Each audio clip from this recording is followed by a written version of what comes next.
Damos la bienvenida telefónica a Alejandro Cárdenas, un distinguido periodista de la Ciudad de México, colaborador del programa de Carmen Aristegui y quien junto con otros compañeros, otros periodistas, ha llevado a cabo una investigación muy interesante, muy importante sobre la situación que se enfrenta en el caso de Chihuahua. Alejandro, bienvenido, buenos días. Buenos días, Mario, mucho gusto a ti, al auditorio, y mucho gusto también, con mucho agrado saludo a Roberto también. Gracias, Alejandro, muy amable. ¿Qué nos puedes decir del caso Chihuahua, Alejandro? Bueno, primero comentar que yo no he estado directamente participando en el proceso de investigación, pero he estado muy cercano por el interés en específico de Coahuila y la relación directa con el prominente político Alejandro Gutiérrez, que es una de las primeras ocasiones en que se identifica, digamos, a un personaje de este tipo, no como el político grillo, ¿no? Valga la redundancia, no como el político que está fuera de la lógica, no como el autor intelectual, sino como el operador. Y en este caso, la situación de Alejandro Gutiérrez, donde incluso hay dudas porque fue acompañado en su detención por la Policía Federal, incluso mencionan dudas de fuego amigo en estas lógicas conspiratorias preelectorales, pero aún así el tema es que es una bomba política la que llegó hace unos días, porque el tema de fondo es el desvío de recursos públicos de la Secretaría de Hacienda a el Partido Revolucionario Institucional. Y es un desvío que se disfraza en las diferentes dependencias bajo rubros distintos. Y en este caso fue para la elección de 2016. Y el tema es que no solo es Chihuahua, sino también incluyen a Veracruz y Tamaulipas. Es decir, es un caso que tiene una connotación local. En el caso Chihuahua, hay que entender que lo hizo un gobernador de extracción panista, hay que entenderlo también desde esa lógica, pero se ve muy contundente lo que se presentó. En este caso hablo de Javier Corral, y un poco el tema es que se volvió federal el caso. Sí, se volvió federal cuando nos dimos cuenta que puede no ser el único caso Chihuahua y que pueden estar empapados otros estados, sí, en este caso los que menciono, ¿no? Y en ese sentido, pues no es el único caso a nivel nacional. Ha habido muchos casos de desvíos de recursos públicos, como por ejemplo en el municipio de Torreón, el caso de las acusaciones hacia Miguel Riquelme sobre el tema, por ejemplo, de desviar recursos también, y mucho de lo que sucedió en la elección actual, en la reciente, sobre los gastos de Facebook, por ejemplo, que evidentemente no sabemos de dónde salió ese gasto, y en ese caso no se ha comprobado porque el tribunal no lo permitió. El tribunal simplemente desechó las investigaciones del INE de una forma muy polémica, pero estamos hablando de una bomba política en este caso para el país, que se da en el seno de las campañas, las precampañas electorales. Alejandro, ¿tú consideras que este es un modus operandi que tiene el PRI a nivel nacional? No se puede afirmar categóricamente eso. Lo que las autoridades electorales han dicho y las acusaciones que se han hecho es que al menos en varios estados ha sucedido esto, ¿no?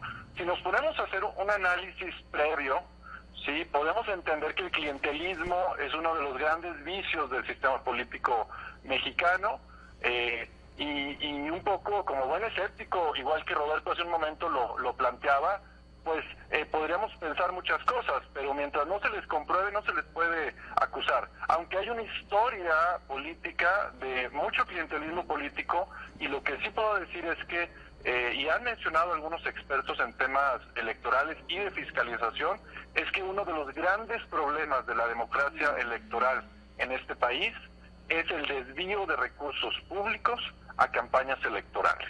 Digamos, como gran tema a analizar. Y me sorprende que, como ustedes, pero que sea poco el debate que se esté llevando a cabo en la entidad, tomando en cuenta el escándalo de lo que sucedió con Facebook, por ejemplo, y que no se esté debatiendo ese tema. A nivel nacional hay algunos debates, pero esperaría yo que se debatiera más desde la sociedad civil. Claro. Que tanto la sociedad civil está pidiéndole al Instituto Electoral local, incluso lo está haciendo a nivel nacional, que empieza a decir qué vamos a hacer para que no suceda lo mismo para las próximas elecciones municipales y federales que vienen, ¿verdad? Sí, desde luego. Ahora bien, en la medida en que se han ido añadiendo datos, información sobre este asunto, uno se da cuenta de que el escándalo sube cada vez más y más y más, y lo más preocupante, o lo que uno puede deducir, es que estos asuntos no pudieron ser ajenos al presidente Peña Nieto. En efecto, lo que reveló hace unos días el INE es otra segunda bomba política, que es una investigación vinculada con el caso Monex, ¿sí? Que llega después de la revelación de Alejandro Gutiérrez, y que en este caso, sí, estamos hablando también de desvío de recursos públicos, y en este caso tiene que ver con las empresas fantasma que ya habían investigado algunos medios como Animal Político, sí, y que publicaron también, en este caso, Mexicanos contra la Corrupción después, que al parecer están vinculadas, y el INE difundió, sí, una empresa, que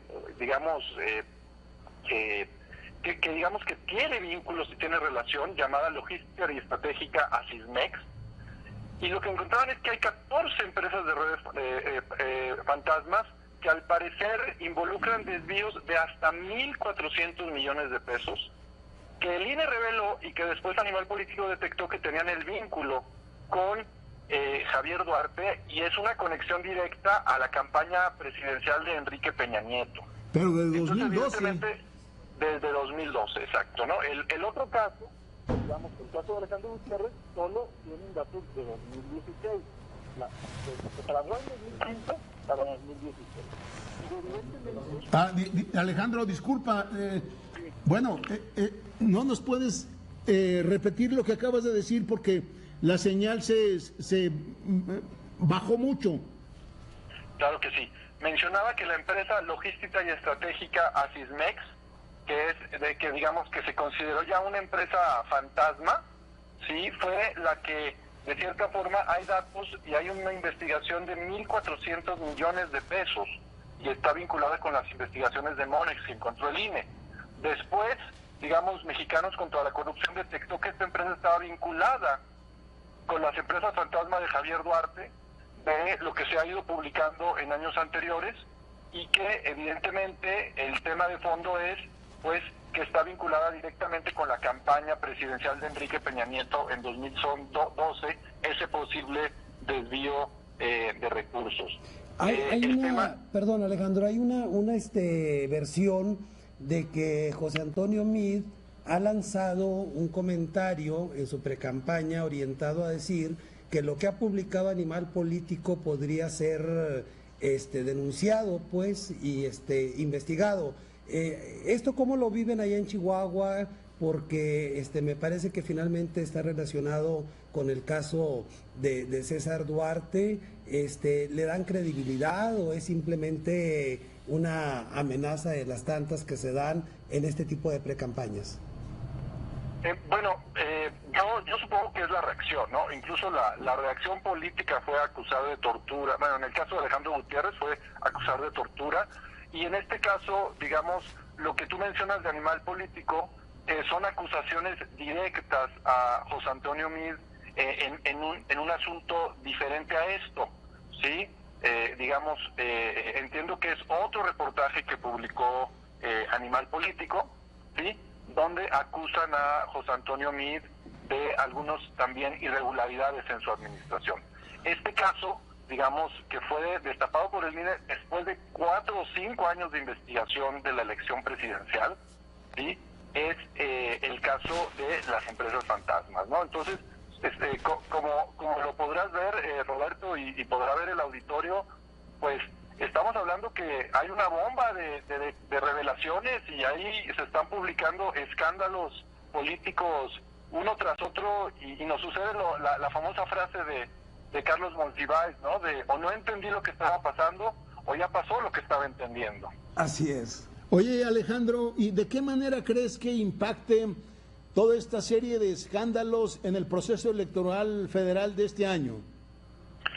Bueno, en principio la revelación nos dice que hay un proceso de fiscalización muy lento, que es un INE que ya podemos reconocer que tiene dientes, pero mastica muy despacio, no muerde, no tiene, es decir, todavía le cuesta mucho.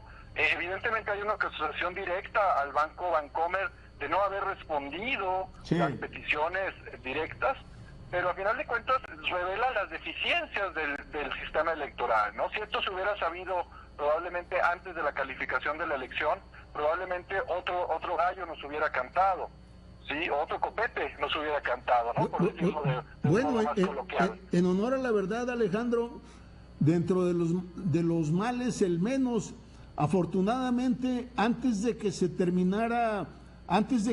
venciera el término legal para que el asunto se terminara, afortunadamente se destacó, se recuperó. Esa información. Sí, exactamente. Se puede hacer, es valioso decir, llegó, más vale tarde que nunca, ¿no? Pero además revela el grado de sofisticación de la operación electoral, que en este caso viene desde Veracruz, es decir, estamos hablando de verdaderos especialistas en hacer trampa.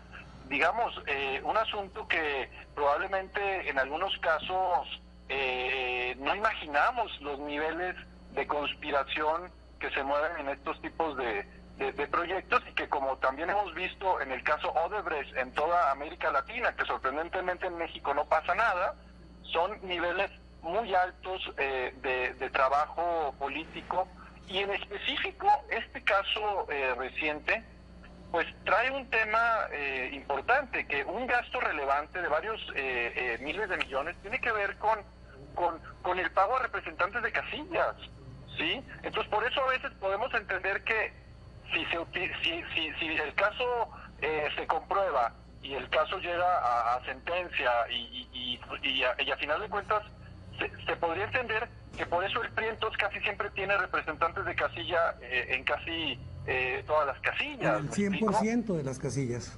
Exacto, y eso sucedió en Coahuila, recordémoslo. La oposición en sus inicios proliferaba decir que ellos tenían los datos de cuando se cayó el sistema, ¿no? Que es como yo le llamo en la elección de 2016 con el Instituto Local, y no tenía la oposición a todos los representantes de casilla, pero el PRI decía que sí los tenía. Entonces, es decir, evidentemente ese gasto se supone que se fiscalizó y todo, pero ¿qué tanto no habrá pasado como los gastos de Facebook o de los videos que el tribunal rechazó? ¿Consideras tú que hay evidencias de un manejo de recursos parecido al de la delincuencia organizada con el lavado de dinero en las campañas políticas? A final de cuentas, el lavado de dinero es delincuencia organizada, ¿no? Y el lavado de dinero no tiene que ser delincuencia vinculada a la violencia y al narcotráfico.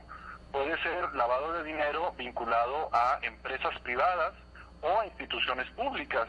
Entonces, en este caso, pues pudo haber desvío de recursos y se pudo haber triangulado recursos, como sucedió con el caso Monex, que por cierto también hace como 6 meses apenas se sancionó, y apenas hace 6 meses se comprobó que había habido ciertas irregularidades importantes. También más vale tarde que nunca, pero sigue la investigación. Entonces, en este caso, pues sí estamos hablando de un entramado político electoral que de cierta forma nos demuestra que aunque hay instituciones que funcionen, tardan un poco, pero aún así, por la situación y por el contexto electoral, eso genera pues mucha perspicacia, ¿no? Y yo me pregunto qué tanto afectará al PRI en las elecciones municipales y en las elecciones federales en Coahuila, es decir, qué tanto esta bomba política con un gobierno que tendrá que legitimarse ante una elección muy controvertida, pudiera de cierta forma batallar, y tomando en cuenta que viene la elección cercana a la federal, donde el impacto es mucho mayor y donde la posibilidad de manipulación no solo mediática, sino por el clientelismo político, probablemente no sea tan alta. Alejandro, pues nos quedamos con estas ideas que has externado, en particular este tema de la sofisticación, ¿verdad?, del entramado administrativo de ingeniería financiera que han realizado para desviar recursos, y también en particular, ¿verdad?, la bomba política que está ahorita a punto de estallar o que ya estalló y no nos hemos dado cuenta, en la que se involucra de manera ya muy directa, muy cercana a Enrique Peña Nieto. De mi parte, pues te agradezco esta intervención, te mando un fuerte abrazo y creo que Mario Gálvez algo quiere comentarte también. No, pues nada más agradecerte, Alejandro, tu participación en el programa y ojalá y nos puedas acompañar en próximas emisiones. Yo encantado, les agradezco muchísimo que me permitan poder compartir algunas reflexiones, que es importante la reflexión y el debate.